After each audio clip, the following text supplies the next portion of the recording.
million people. Okay. Yeah. Okay. Senior sport community. Watch for our elderly. I want to record something here, darling, please. I hear you. I want to record something here. Okay, never mind.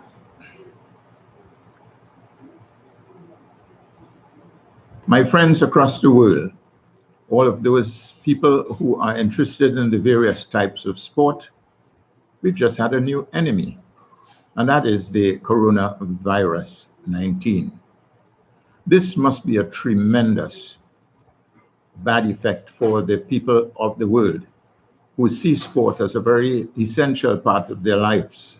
And at this point in time, there's nothing that can be done about it. Well, I would suggest, like every other part of the world, we all take care of what we're going to do and how we're going to do it as far as sport is concerned. Unfortunately, there's not very much you can do about it simply because of the fact that you cannot get together with groups of people. And with most team sports, that is definitely the case. What I would like to suggest, though, is first, the sports administrators and participants should want to be the first to join the line in being tested for the disease, simply because of the fact that although they may not have the disease, it is good to know that they don't. And it is good to know that their friends are free from it. So it leaves a little bit of leeway that they can participate with each other in a small way and not an open way when nobody knows who has the virus or who does not have the virus. Another suggestion: there are a number of ways that you can deal with athletes, participants, professionals, tots and teens in the field of sport. And sometimes we don't even know that it's there, simply because we believe that it is only practical teaching and coaching that's necessary to make the players improve their game. I think that's a serious error. I would like to think of the educational or theoretical side of these games.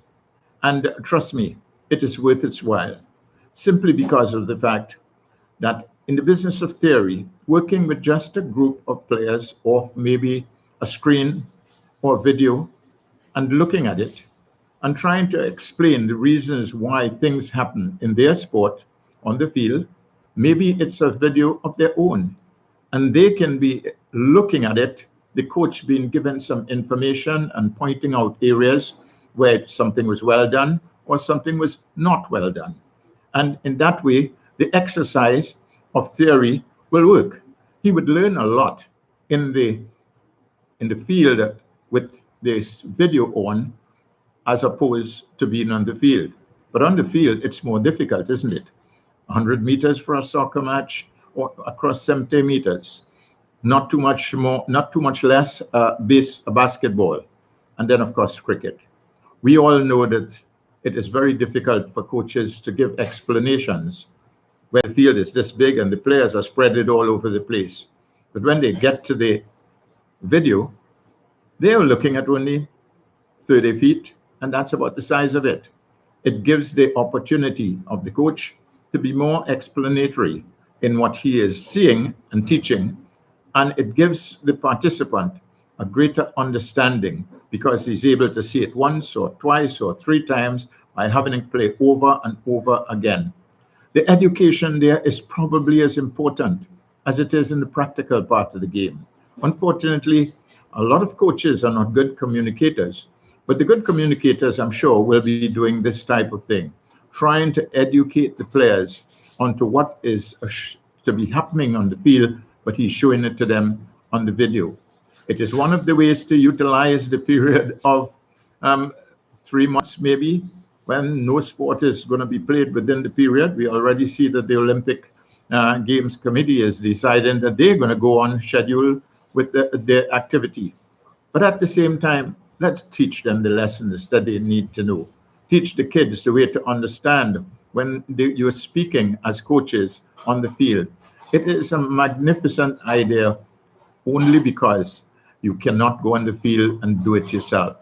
But there is merit in it. Trust me, If some of the coaches would like to try it, I would like to know the results, simply because of the fact that number of times coaches are at the side of the field and they sort of give disgusting comments because players have done things that they should not have done. Maybe it's because the players did not understand what they should have done. Now they've got the opportunity to see what they've done and maybe correct it in the main. But in the final analysis, we must pray like everybody else to be able to ask the good Lord to remove that disease from our midst, take it away from the people, and let us again enjoy ourselves to the best of our benefit, whether it's sport, whether it's leading a normal life, whether it's a worker, whether it's anything else. But we need to do it and do it every day.